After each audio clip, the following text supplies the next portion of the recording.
So my name's Olly Willans. I'm one of the founder directors at Torchbox. So I set Torchbox up with my business partner Tom back in the year 2000. We'd done a little bit of collaborating before then. We both got into the web in the very early days of the web, had our own little kind of one-man band outfits, and we decided to join up together and create an agency and build it.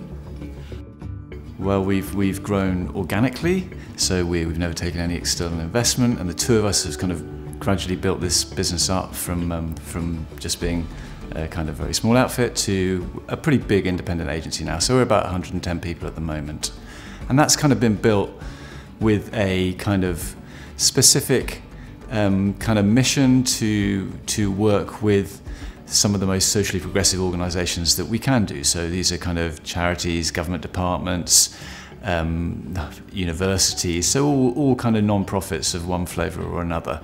And that's attracted a certain type of person and is kind of makes us special as a company, I think, the fact that we kind of are people who want to work with socially progressive organisations. Becoming employee-owned was interesting for us. I think you know, if you own a business and have done for 20 years, you know, everybody starts to think about how they can realise some value from that kind of that work they've done over that time, and have that in the back of their minds sometimes. And we started to think about it a bit more actively. There was no rush, but you know, we did start to explore the options. And the kind of trade sale is the conventional kind of exit within our industry, normally to a bigger agency group or something like that. And we'd always felt a bit kind of uncomfortable with that because of the very specific kind of culture that we have here. You know, we were worried that joining a bigger agency group that might be very commercially driven might end up with us losing some of that kind of culture, and felt really responsible to the employees, you know, who are kind of, a lot of them have joined us because of who we are, that was something that we didn't want to do. So when we kind of learnt about employee ownership, and we realised we might be able to make this work financially in a way that we wanted to do as kind of owners exiting the business, then we just thought this feels like a much better option for us. So I remember when we first heard about that something going on, we weren't quite sure what it was. We knew there was going to be a big announcement. I would say there was a mixture of excitement and anxiety about what it was going to be.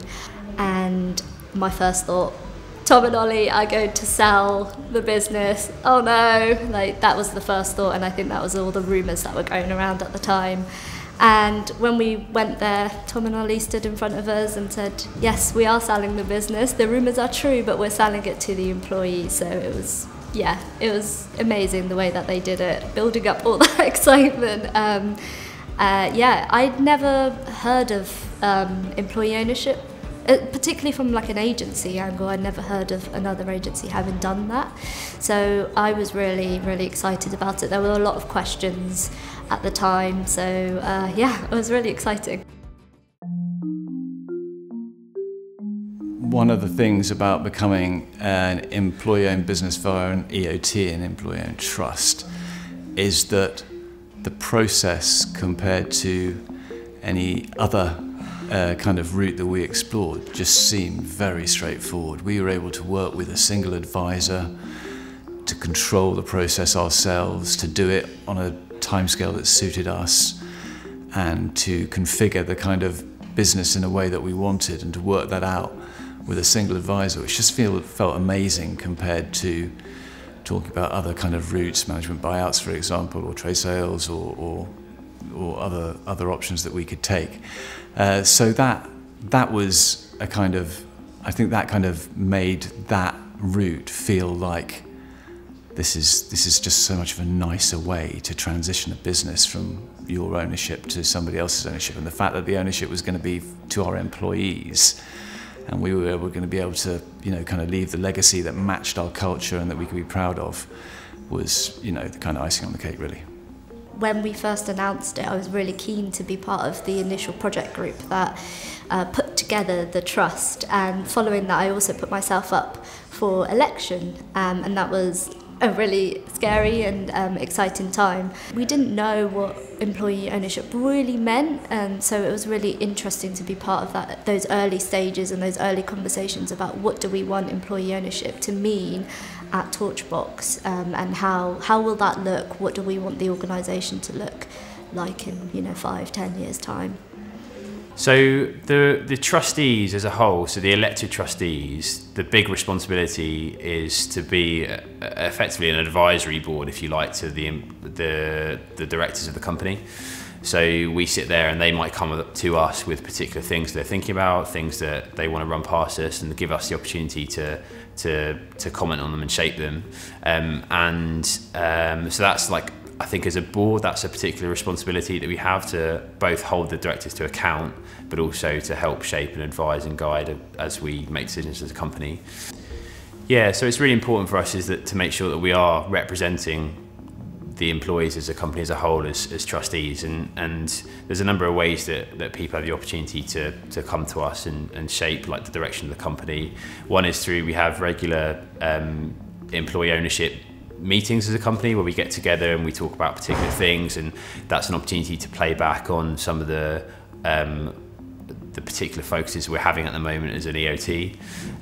We also have the idea of voice groups, so these are groups that have got other members of the company involved in them. So we have things like a civic engagement voice group, a diversity voice group, an environment voice group, and they have the opportunity to have their say in how the company does things, particularly with those things in mind. As owners, we all have really clear ways that we can contribute ideas and get involved. It's something that, upon joining, we can talk to people about where their interests are, where their sort of motivations are, and suggest, ways in which they can get involved right from the outset. And I think the voice groups really provide that forum, which has been fantastic.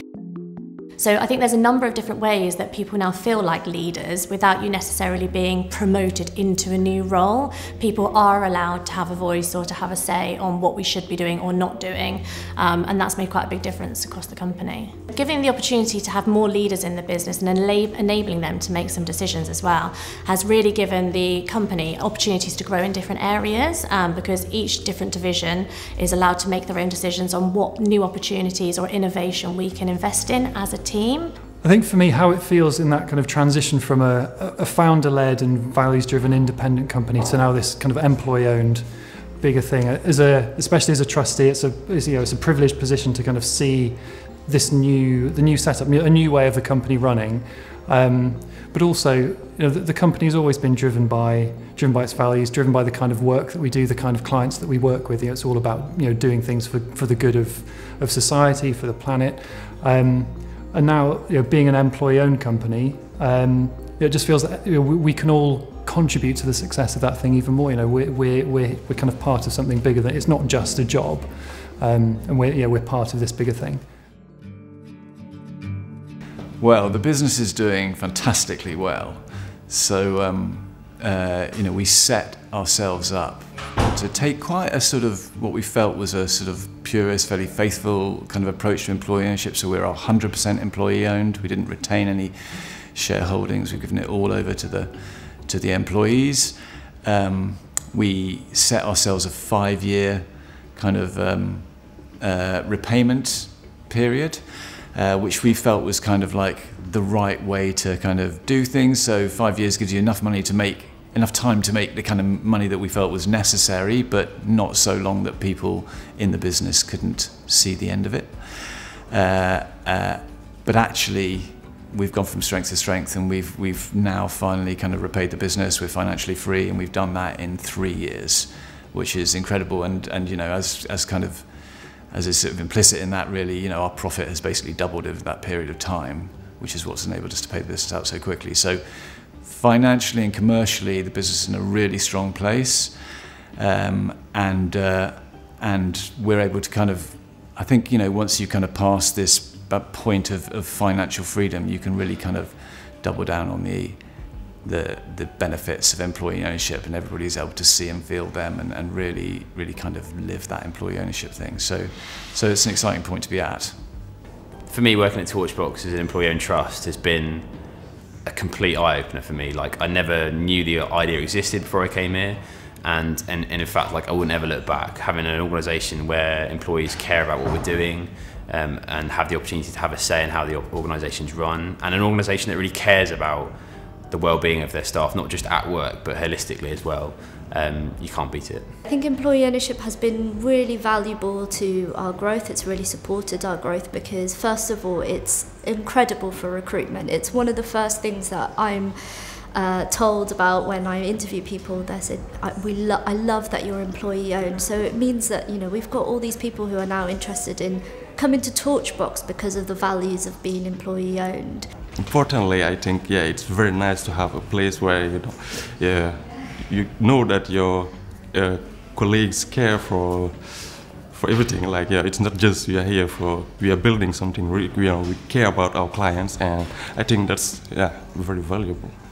The growth of the company over the last few years has been. It's been very fast. I've seen it, especially because I've been around for a long time. It was kind of slow organic growth, and now it's kind of transformed. I think you could put some of that down to the employee-owned, the models that we've now gotten, and the kind of the desire to make the most of the opportunities that we have now that we've paid off the founder shareholders.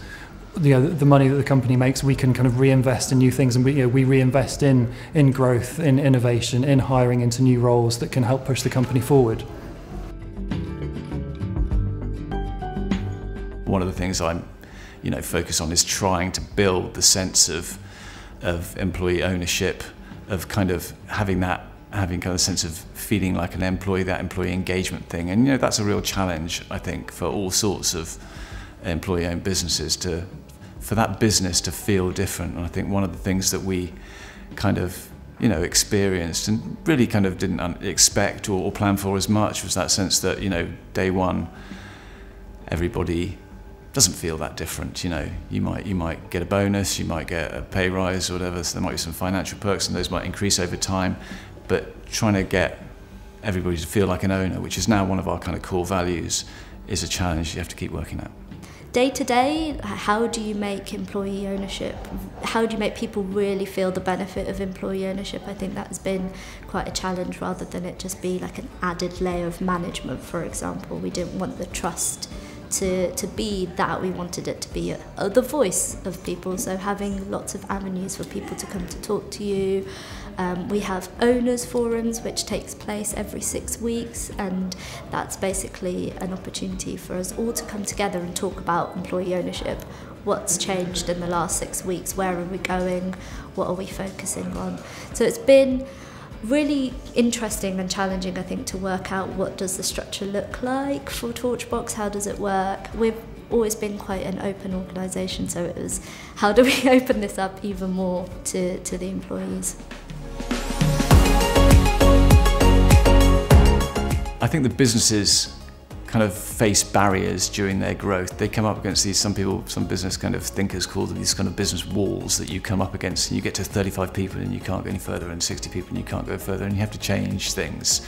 And for us, I think investing in leaders, bringing more people into leadership positions, bringing different types of diverse people into leadership positions has enabled us to kind of burst through that big kind of wall that we were facing about the time that we became employee owned. About time we were about 60 people probably at that time, and we're now 110 people, profit levels doubled, huge growth. And I think that's been central to that success and that growth. So we've looked a lot about how we kind of reinvest in our people, in their training, their development, and open up sort of coaching opportunities, mentoring opportunities to create the space for them to sort of flourish and give them the support they need to be really successful, as well as feed ideas back into the business, so we can continue sort of improve on how we do things, and make sure that we actually, with all of the partnerships that we're involved with, that we're giving them sort of the best service possible, while also kind of investing back in our people and our organisation. I take a lot of pride, I think, in working here, and a lot of people do. It attracts like-minded people, and that's what makes Torchbox a really nice place to work.